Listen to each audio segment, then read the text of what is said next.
Hello, This good meeting is evening. being recorded. Okay, hello everybody. Good evening. Mark Pinto here with you folks from Phoenixville Public Library. I'm the Adult Services Director here. Thanks for hanging in there through our technical difficulties. Welcome to tonight's Zoom presentation in the ongoing Community Gardening Around the Village series. A shout out to our series partner organizations, which are Phoenixville Communities That Care, the Phoenixville Recreation Department, Phoenixville Area Transition Living Landscape, Penn State Extension, Camp Hill, Kemperton Hills, Phoenixville Hospital, Trellis for Tomorrow, and the Chester County Food Bank. Tonight we have with us Naomi Maloney, who has been active for many years as a community educator and volunteer with various organizations in the Chester County area, including Chester County Food Bank's Seed to Supper program, a program that teaches the community to start their own healthy, nourishing home gardens. Naomi grew up in Hawaii, and her own cooking has been influenced by the cultural diversity of the people and the beautiful tropical flavors there. Her focus tonight is soup, and she's going to show us how to make a foundational broth that can be used to create a wide range of delicious, healthy, and comforting soups. Please hold your questions until the end, although you can submit questions in the chat anytime during the presentation, but keep yourselves muted during the presentation. And with that, I'll turn things over to Naomi. Naomi, thank you. Okay. Hello, and thank you for being so patient. Tonight is a perfect night to talk about soup. It's rainy and it's cold, and that's exactly the time of year when we want soups. So let's get started. Here we go. So the benefits of soup. You probably already know this, but they're nutritious, very economical. And if you make large batches, which is what I often do, I put it into freezer bags and freeze them. And then whenever you feel like eating something warm, but you don't want to cook, you just take one out and zap it, and there you go. So the benefits of soup are many. And most of all, when you buy soup at the store, it tends to be fairly expensive. I'm always surprised. But if you make it at home, it's really one of the most economical things you can make. You can make a big batch, and it's so easy. Soups from around the world is what we want to focus on tonight, and just how to make a good starter broth so that you can make any soup you want. And here we have some examples, chicken noodle soup that everybody loves, miso soup, tortilla soup, wonton soup, Vietnamese soup, tomato soup. So the key to a great broth is to make a great soup is to make a great starter broth. And if you start with a good broth, it can really, really turn into anything you want. So I'll show you the basics of making a broth. Always start with some fresh ingredients. Make sure you have time. If you have a pressure cooker, it really helps cut down on time. But if you don't, that doesn't matter. You can still just get a big old pot and start making your soup in that. It'll take a little bit longer, but it'll be just as good.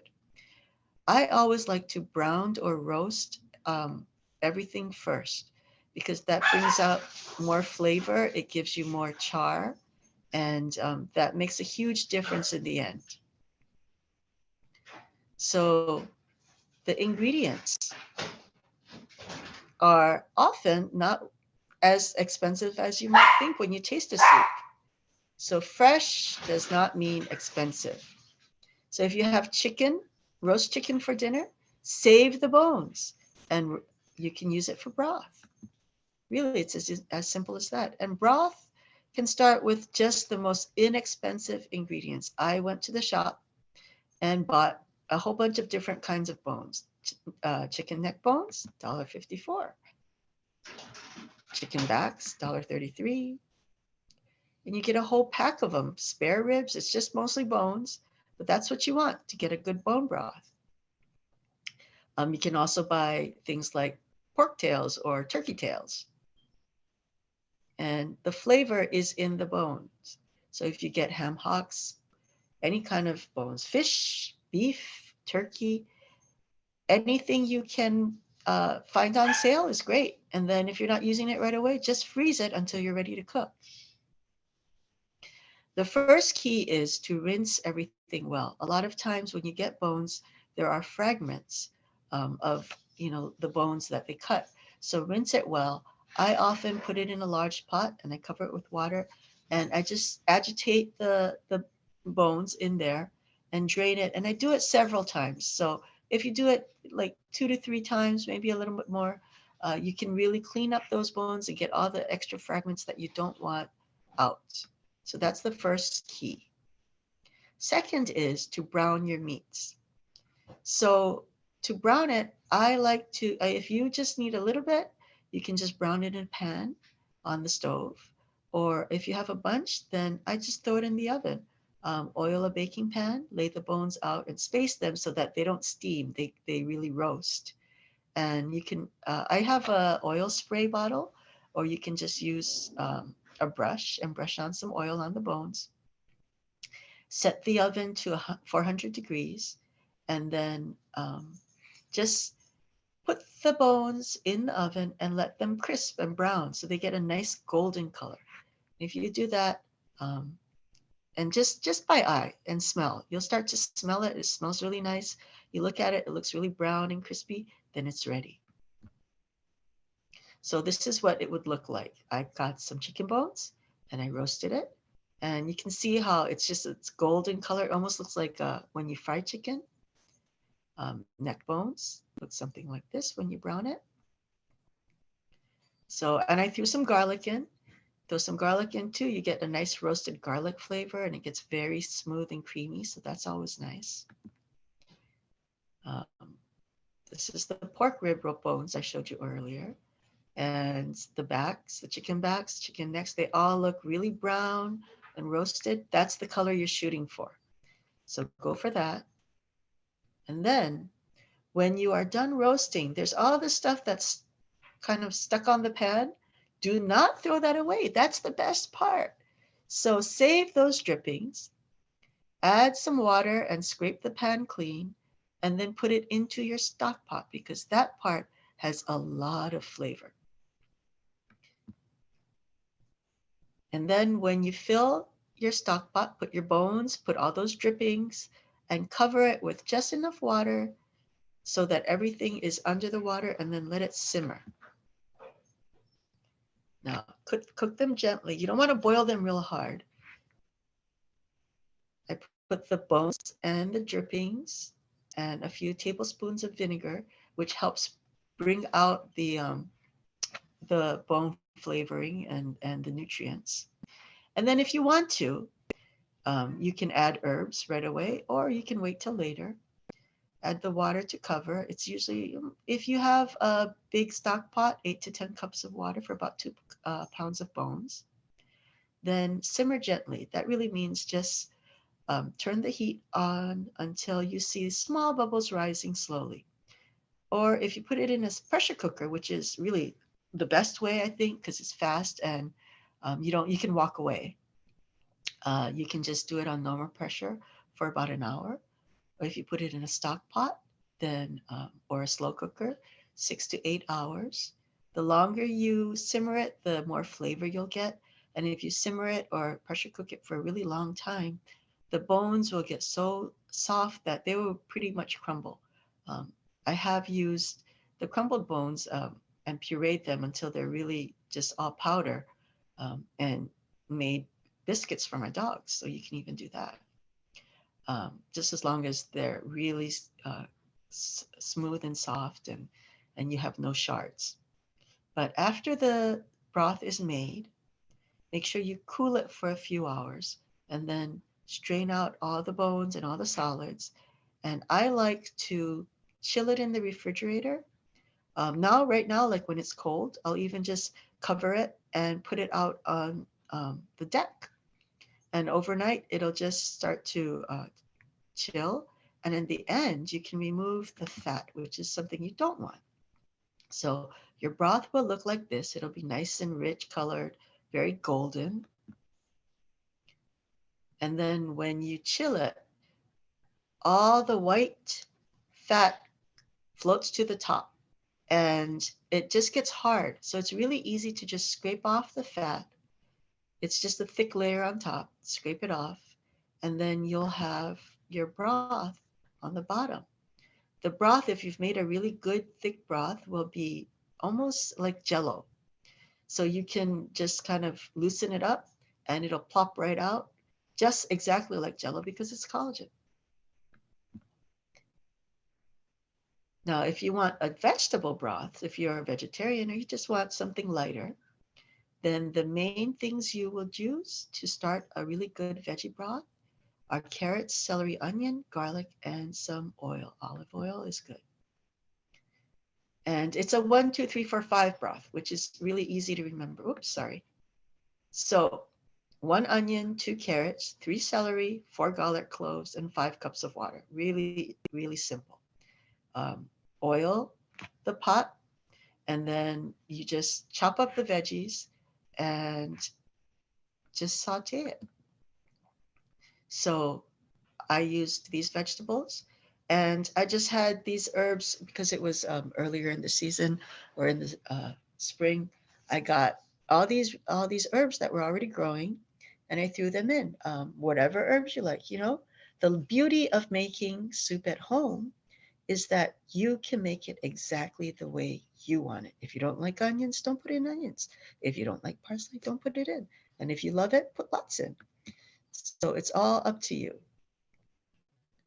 So good vegetable broth. Here we go. I hope you can see this.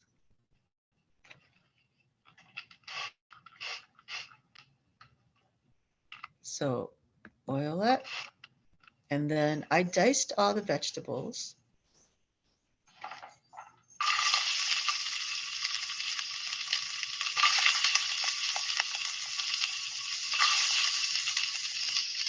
And your goal is to just brown it.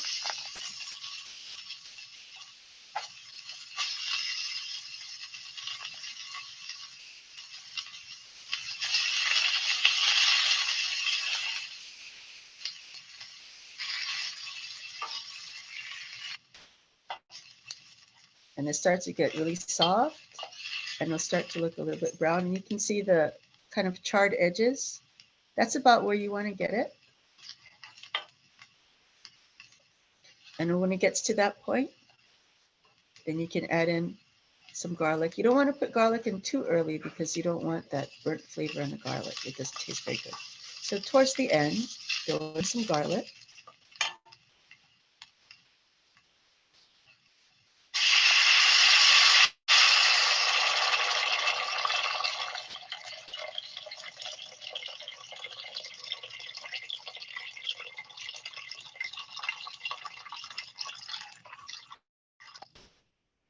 And then there you go. And just add your water, let it simmer. Throw in herbs if you want herbs. I just tied all the herbs together and put it in so that it would be easy to take out. And at the end, just take whatever you don't want in there permanently out. All the flavor will already be in the broth. And that's it. You have your veggie broth. Oh, let's see. So for a vegetable broth, the good thing is you're going to chop it up anyway. So if you want to save a little money, then I went to the store and I just bought the veggies that were on sale. They're trying to get rid of it quickly. There might be a little blemish on it, but it really doesn't matter because you're going to cut it up anyway. So I bought some imperfect vegetables and just cut away the parts that were looking a little blemished and washed it really well and then chopped it up. It all tastes the same. And since it's not going to be something you're really inspecting, just take off all the blemishes and then chop it up and you can use it. Just make sure that you use, the good parts. Now, if you want to make some soup, here we go. Now you have your broth. You can turn it into anything you want. If you have a good broth, the rest is easy peasy. So we'll have some recipes now. So here are some examples of soups you can make. Split pea, corn, tortilla, chicken noodle, anything you want. And adding herbs Fresh herbs, dry herbs, herbs really add a punch to your soup. So if you have any, throw them in. A lot of times I'll buy herbs, but I don't use them all right away. So if they're fresh herbs, I just put them in the freezer in a freezer bag. And that way, when I feel like using some, I can just pull it out. And even if they're frozen and wilty looking, it doesn't matter because you're putting in a soup. You're not using it fresh, like in a salad. So looks don't matter so much as long as it has flavor. And umami, I think you've heard about umami. People use it all the time. Now it's a very popular word, but it really just means it gives whatever you cook with it a lot of extra hidden flavor. So it gives it a punch. Things that contain that umami flavor are on this list: mushrooms, tomatoes, potatoes, peas, corn, asparagus, or sauces like soy sauce, oyster sauce, nuts, cheese, seafood, meats. These all have umami in them. So if you use these things in your soup, then it will give it a more rounded, more full flavor. I put cheese there. A lot of times when you read about making spaghetti sauce, they'll say put the ends of some cheese, like some Parmesan. And so you can go to the shop and buy just ends of cheeses, which I do often, and then use that for your soup, and it adds a lot of flavor. And since you're not going to be, it's not a cheese that you're going to cut up and eat, you can just take it out when it's done. Other things that you can use for seasoning are salt. You can use plain old salt or salt that has, different things like garlic and pepper and things in it already. Different kinds of peppers, flavored oils, chili pepper, or any kind of other sauce you like. Sriracha, if you like it spicy. If you like a little bit of tang, add some lemon or lime. Soy sauce adds another boost to flavor. So whatever you enjoy, you can add that into your soup to give it flavor. And sometimes it's surprising if you add a little ketchup or if you add a little lemon, it really changes the flavor profile of something you like and makes a new kind of soup that is even better. Handy tools to have in your kitchen are peelers, like a potato peeler. Wooden spoons to saute are really helpful. Colanders, so you use to strain your soup. Measuring spoons and graters, of course, are really handy. I use also a citrus squeezer when I squeeze citrus. All right. Another trick to making soup is that changing the texture or the size of the ingredients really changes the way the soup feels. So if you want something more like a stew, then cube it, make big chunks, and then you get a really hearty feeling soup. If you dice it up, it'll be more like a minestrone soup. And mincing it or pureeing it will give you more of a smooth soup. Um, Maybe like a gazpacho, you would mince it up. And often for um, something where you want to make like noodles, I'll do julienne or matchsticks. And so if you're trying to avoid carbs and maybe if you don't want too much sugar in your diet, so you don't want carbs, you don't want to use noodles, then make your own noodles out of veggies. So use a grater and just grate strips of turnips or cabbage, and it'll feel almost like noodles. So that is another trick that I use to avoid using too much carbs, but still having that sort of noodly feel. Another trick is to use this hand blender or emulsifier. I really love that because that makes it easy to puree a soup. So if you want like a creamy split pea soup or just any kind of creamy soup, like a tomato soup or corn soup or just anything that's smooth, then a hand blender is easy because you can actually just put that into the pot and it'll blend everything up as long as you are careful about making sure that it's not hot when you do it because it might splatter. Also, the good old blender, regular uh, blender for making, smoothies and things, that works too. It's a little bit harder because you have to take it from the pot into the blender, blend it up, and then put it back in. But it works the same way. Either work, and you can get a lot of veggies into a sauce or soup for people who don't like vegetables, like kids, or if you need to make something smooth for someone who maybe like my father has a hard time because he uses dentures, so he doesn't like to chew too much. So a smooth soup makes it a lot easier to serve. And then now we're into the different kinds of soups. So some of the soups that I'm putting in here are some that you may not have heard of, but are very easy and very comforting, but have a lot of flavor. And you can adjust the flavor as you like. Rice porridge is a popular soup, especially in Asian countries. And all you need is a little bit of rice, cooked or dried. It's a great soup to make with leftover rice, a little bit of salt, some water, or broth. If you want to use any kind of broth, veggie broth, meat broth, that works, or just plain old water. And then the flavor comes from fresh ginger and some scallions or green onions.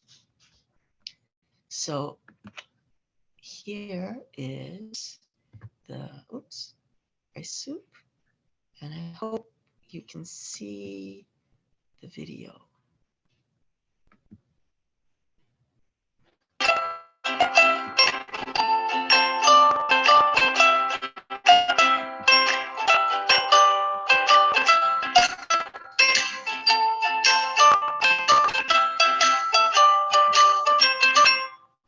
Welcome to Cooking 101.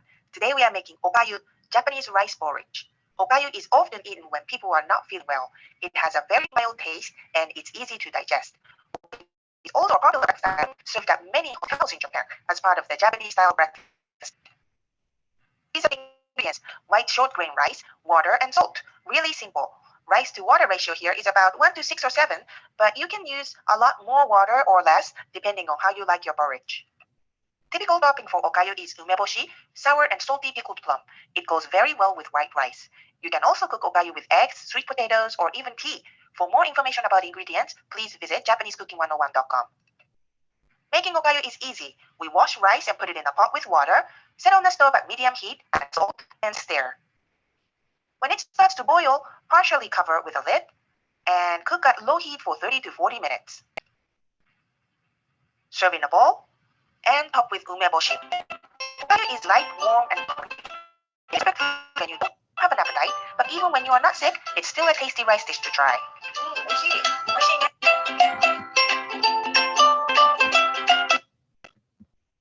All right, so that was one type of soup.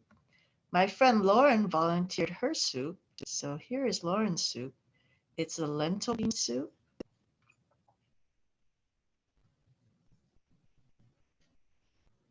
I hope it loads up. Get your vegetables all ready. Grab your soup pot, put it on the stove. Put in everything: the vegetables, tomatoes, the stock. Give it a stir. Then you're going to bring it up to a boil. Once it boils, lower it down. Simmer it on the stove for 2 hours. Add in your greens. Spice it up any way you like. I've got 3 recommendations for you in the description. Enjoy. Get your All right, so here's her recipe, and I am going to share these slides with Mark so that you will all be able to go back and copy these recipes or look over the whole thing again anytime you want. This is really simple too. Basically, it's lentils with a bunch of vegetables and stock. And remember, you can always season it any way you want. You don't have to follow the recipe precisely. It's your soup, so you can do what you want. You can season it, and Lauren has given us some ideas. Liquid smoke, bacon salt, things like that, soy sauce. Now, if you want to get a special mouthfeel, one of the tricks you can use for getting like a thick, smooth, velvety soup, like in chowders, without using too much butter and flour, is to use cornstarch. So that is one trick where you just mix 2 tablespoons of cornstarch with about 3 tablespoons of cold water. It has to be cold, And you mix it really well until it looks like milk or cream. So that's the big trick that you have to remember, that you mix the cornstarch with cold water and then make it smooth before you put it into your soup. Once it's that milky smooth color, then you pour it into a soup and mix the soup up as you're heating it, and it will start to thicken. Another thing you can use to get that smooth, velvety feel is something like okra. Chop up some okra like in a gumbo or Malabar spinach, and those are both kind of slimy. So if you don't like slimy, don't use it. But if you don't mind it, it does make a really nice, smooth, thick feeling soup. Potatoes diced up and cooked until they get soft and almost melt into the soup is another way. And just the other day, I made a soup with pasta water. So I boiled some pasta and then I took the pasta out so it wouldn't get overboiled. But then that water that's left that you boiled the pasta in becomes very thick.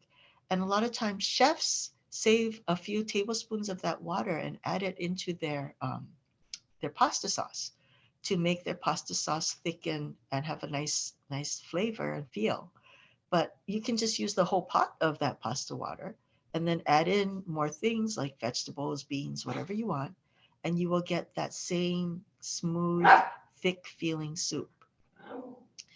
And the final thing you can do to get a thick soup is to use an emulsifier. So cook everything and then just blend it up and you'll get that thick pureed soup.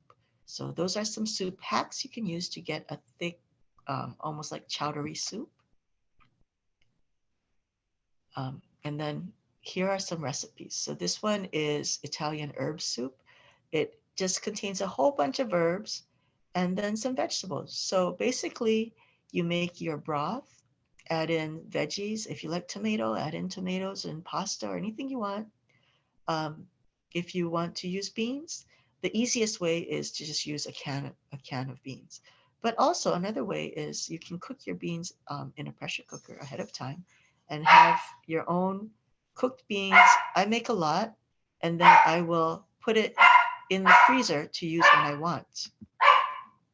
I'm sorry about the dog. Chinese vegetable soup. Just make a soup and add these flavorings to get that nice Oriental flavor, that Asian flavor. Ginger, sesame oil, soy sauce, cornstarch. And if you like spicy, some chili oil or chili pepper. And then in the end, I just throw in some vegetables, whatever I have. But if you make it into matchsticks, it's almost like noodles. And then just let it simmer, not too much. I just like to do a light cooking so that the veggies stay a little bit more crunchy.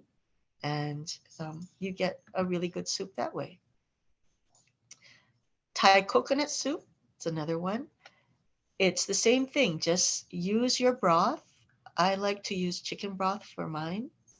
And then add in a can of coconut milk, some fresh basil, lemongrass, and then a little bit of brown sugar and soy sauce and ginger. And in the end, just squeeze in a little lime and you get a really nice Thai flavored basil-y tropical soup.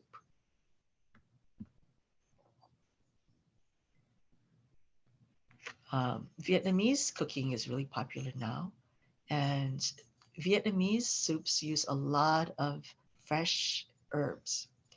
So I like to use a beef broth for mine, and I just put in all these herbs, some fresh cilantro chopped up, some fresh green onion chopped up, and the thing that makes it really taste Vietnamese is not just the herbs, but a squeeze of lime. So I like to use a lot of lime. If you want to use noodles, you can use their traditional pho rice noodles. But if you don't have rice noodles, just use what you have. And you still get that same idea. It's, sort of a take on the Vietnamese soup, but it's really, really nice. And if you don't have your broth and all that, another hack that I use sometimes is I just open a can of chicken noodle soup and then throw in the herbs, squeeze some fresh lime in it, And you still get that really nice fresh flavor, and it's easy. You just opened a can of chicken noodle soup. But by just changing it up a little bit with some herbs and some lime, you get a whole new flavor. It's real fresh and it tastes really nice. Egg drop soup is a really popular soup in Chinese restaurants. It's not hard to do. Uh, just use your broth, some creamed corn, and ginger. Then a little bit of salt and white pepper. Pepper is the real flavor in here. And if you like that thick, velvety feel, do the cornstarch trick. Beat in a couple of eggs. And what you do with the eggs is you beat the eggs first, then you simmer your soup, and then as you're simmering, you gently pour a ribbon of egg into the soup and stir, and then it will turn into that egg drop feel soup. I have a little demo here of how to do that. So here you go.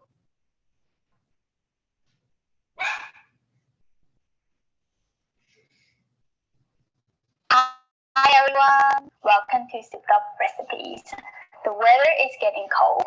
Now it is the perfect time to make some soup. Let's start with the simplest Chinese recipe, egg drop soup.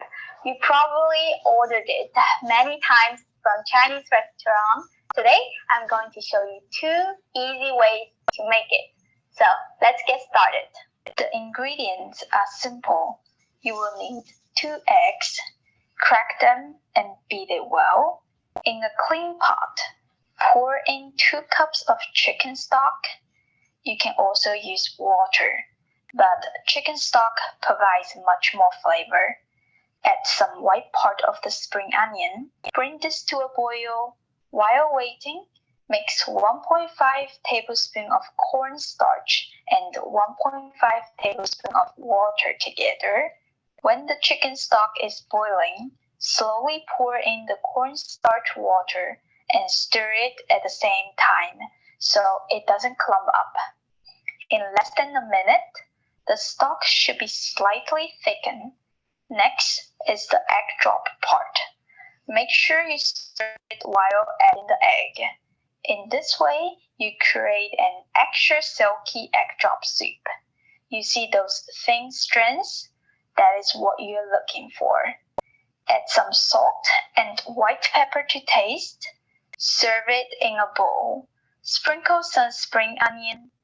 This is the most basic egg drop soup that you will find in your local Chinese restaurant. In my family, we usually make the ones that has tomato in it. You need to dice a tomato, slice it first, switch an angle, and run your knife through the slices. Then dice it, just like how you do to the onion.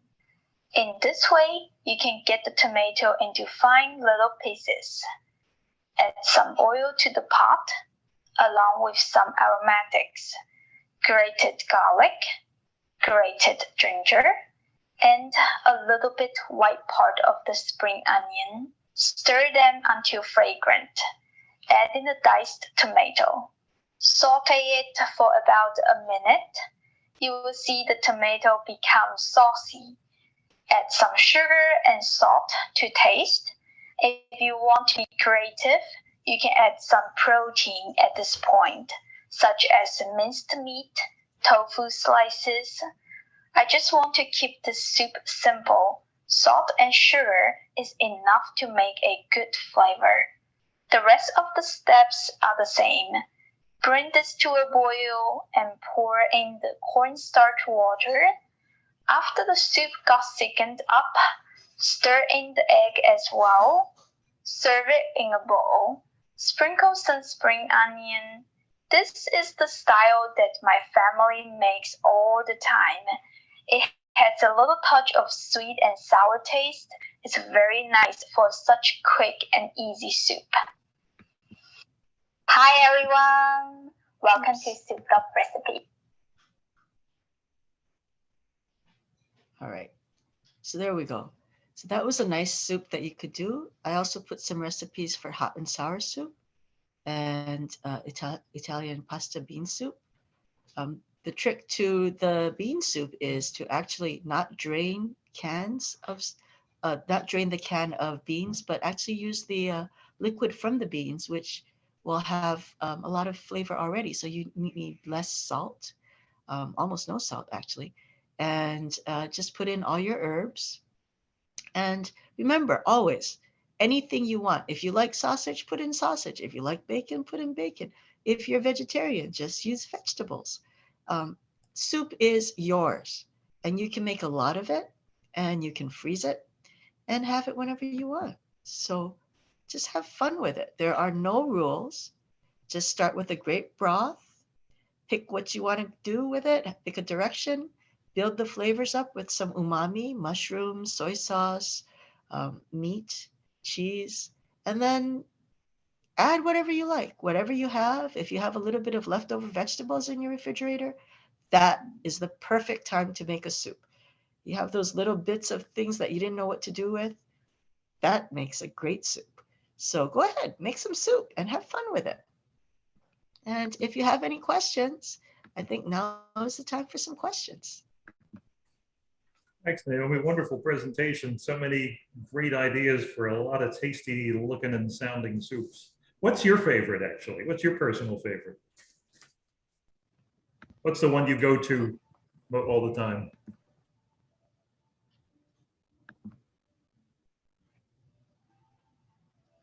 All right. Can you hear me? I can hear you. Yeah. Did you hear my I can't question? hear you, Mark.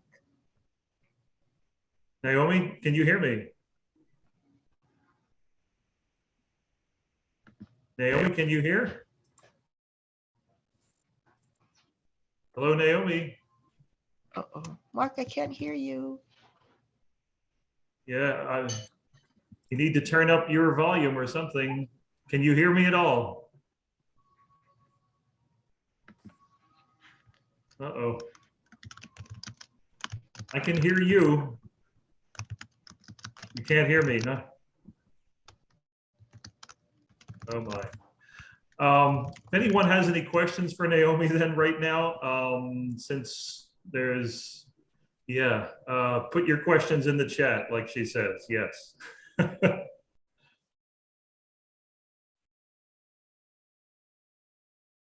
Naomi has this, yeah, you're muted, Naomi.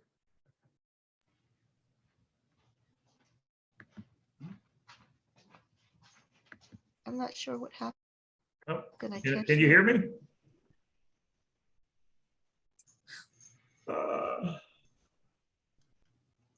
Anyone have any questions for Naomi? Did you touch any buttons? No, I don't think so. How do we get the recipes? Yeah, well, this video is being recorded, so it will be up on the library's YouTube channel. But Naomi also said that she would send me the slides so I can send it to everyone who's registered for tonight.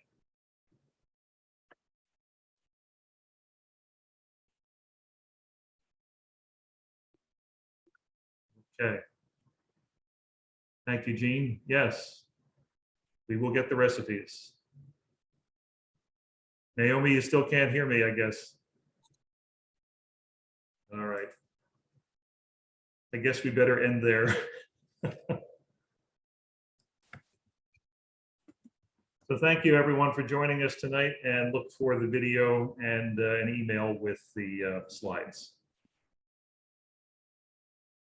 Okay, thanks everybody. Thanks for your comments too. Appreciate it. Thanks, Naomi. Thank you. Good night, everybody.